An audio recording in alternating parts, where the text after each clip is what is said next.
हैं देवेंद्र फडणवीस, जो तब होम मिनिस्टर थे, आज भी होम मिनिस्टर हैं। लेकिन आज एकनाथ शिंदे मुख्यमंत्री नहीं है। कह सकते हैं कि एकनाथ शिंदे सलमान खान से उनकी दोस्ती के किस्से हैं। सलमान खान से दोस्ती के किस्से तो देवेंद्र फडणवीस के भी हैं। सलमान खान से दोस्ती के किस्से तो बड़े-बड़े नेताओं के हैं। जिनका भी नाम लें, सबके साथ सलमान खान की दोस्ती है। तो उस वक्त ये हुआ कि नहीं, सलमान खान से दोस्ती है एकनाथ शिंदे जी की, इसलिए इस मुद्दे को आगे नहीं बढ़ा रहे हैं। लेकिन जब दूसरी दफा सरकार बनी, लेकिन उस वक्त भी दबाव पड़ा,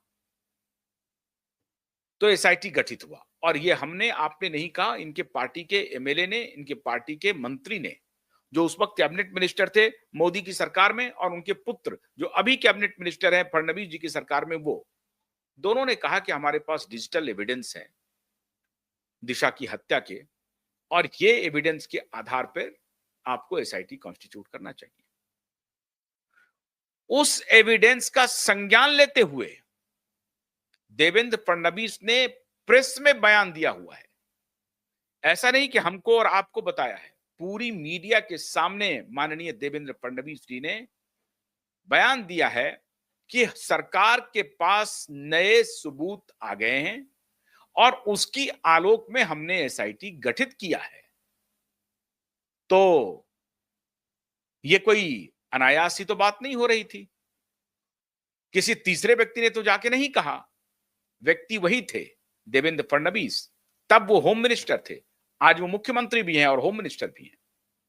तब भी होम मिनिस्ट्री बीजेपी के पास थी। तब उन्होंने आकर के मीडिया में बयान दिया था कि नए सबूत आ गए हैं और उस नए सबूत के आधार पर हमने एसआईटी गठित किया है। तो वो नया सबूत कहां गया? वो कौन सा नया सबूत था? जिस नए सबूत को पुलिस ने कूड़ेदान में डाल दिया, वो सबूत गया कहां? कौन पूछेगा उस नए सबूत के बारे में? हमने नहीं कहा था कि नया सबूत आ गया, ये तब की बात है, 2022 जुलाई की बात है। हमने तो नहीं कहा था। हम तो तब भी इंतजार कर रहे थे कि सरकार क्या करती है। हमारी एंट्री तो 2023 सितंबर में हुई है। उसके पहले भी हमने केस तो शुरू किया था लेना, लेकिन जनता की अदालत हमने सितंबर 15-16 सितंबर 2023 को लगाई। तो उसके पहले तो हम नहीं थे सीन में। हम तो आपको देख रहे थे। हमें आशा थी कि सरकार बदली है 22 में, आपको होम मिनिस्ट्री मिला है, सरकार कुछ काम करेगी। 1 साल तक हमने इंतजार किया, आपने कुछ नहीं किया। तब हमने जाकर के जनता की अदालत लगाई और जनता की अदालत लगने के बाद यह तय किया देश ने कि इस लड़ाई को आखिरी अंजाम तक पहुंचाया जाएगा। यह देश का फैसला था, यह एसएसआर वॉरियर का फैसला था, यह दिशा के लिए न्याय मांगने वालों का फैसला था। अकेले क्यूबाइब का फैसला नहीं था, अकेले supreme court high court litigant association का फैसला नहीं था। उन सबके जन समर्थन से, उन सबके हौसले से यह तय हुआ कि इस केस को लॉजिकल कंक्लूजन तक पहुंचाया जाए और यह लड़ाई ईमानदारी से लड़ी जाए, जो देश के लिए नजीर बने। तो जब आपके पास फैक्ट आ गए थे, आपके पास एविडेंस आ गए थे, आपने ये कैमरे पर बयान दिया है फडणवीस महोदय जी, तो वो कहां है वो एविडेंस? अब वो एसआईटी को एविडेंस नहीं मिला। आपका एसआईटी 2025 में एफिडेविट दे रहा है अदालत में कि वो तो सुसाइड ही था। तो फिर आपने एसआईटी क्यों गठित की? एसआईटी जो गठित हुई थी, आपका बयान था कि फ्रेश एविडेंस है, उस एविडेंस के आधार पर मैंने एसआईटी गठित किया है। क्योंकि तब आपको मीडिया में बयान देना था, आपको यह बात खाली उसको लेजिटिमाइज करना था कि एसआईटी क्यों गठित किया है।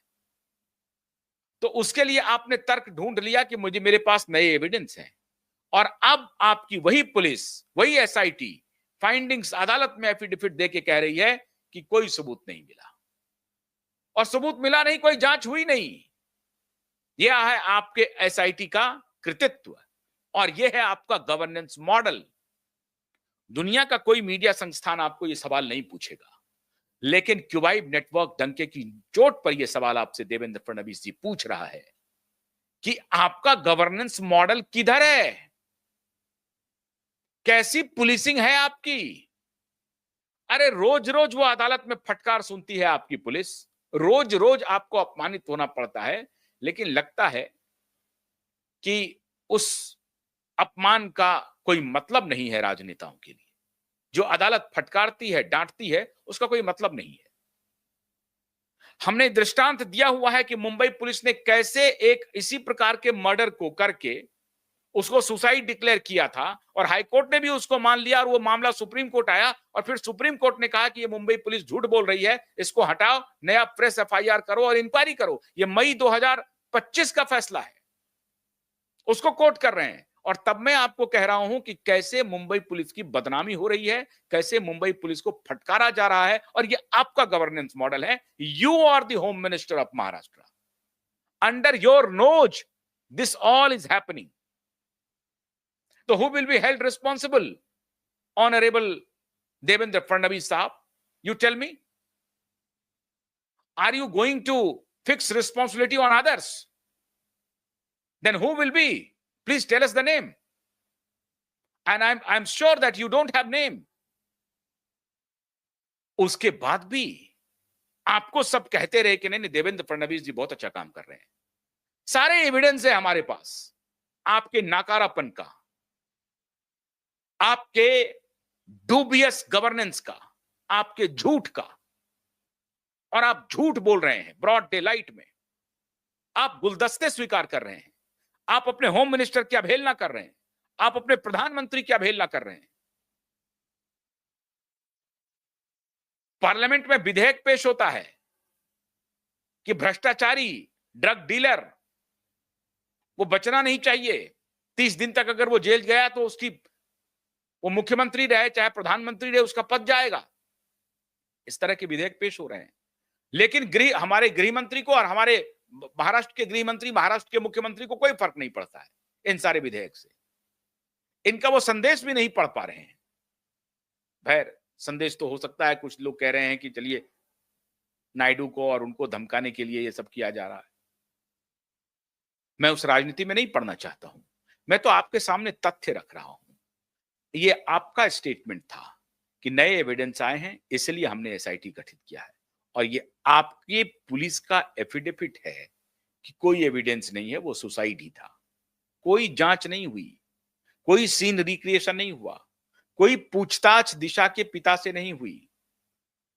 वही रिपोर्ट को साइट करते हुए कि हमने दिशा के फियांसे रोहन रॉय और बाकी जो सतवंत सिंह है और बाकी जो लोग थे उस रात को सबसे जांच कर लिया और सबने कंफर्म कर दिया है कि वो सुसाइड था, और वही एफिडेविट आपने अदालत में पेश कर दिया। क्या आपकी साख बची देवेंद्र फडणवीस साहब?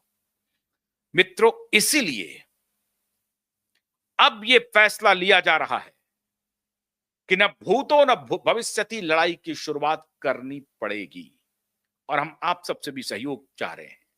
ये लड़ाई बड़ी लंबी है। अब सुप्रीम कोर्ट में, चूंकि जब आप किसी हाई कोर्ट पर, आपको याद होगा पहले ही दिन, अप्रैल की बात है ये, अप्रैल में जब ये वहां मामला नहीं गया, जब कमिश्नर ने मार्च में एप्लीकेशन नहीं लिया, एफआईआर दर्ज नहीं किया, घुमाता रहा, डिप्टी कमिश्नर से मुलाकात हुई, कमिश्नर तो भाग गया, एंटी रूम में छुप गया था जाकर के। तो जब अदालत का रुख किया हम लोगों ने, तो अदालत में रजिस्ट्रार ने मार्क कर दिया एक खास बेंच को, जस्टिस रेवती मोहिते डेरे के बेंच को। उस पर नीलेश ओझा ने स्ट्रांग ऑब्जेक्शन लिया और उन्होंने कहा कि हम इस बेंच में हमारा यकीन नहीं है।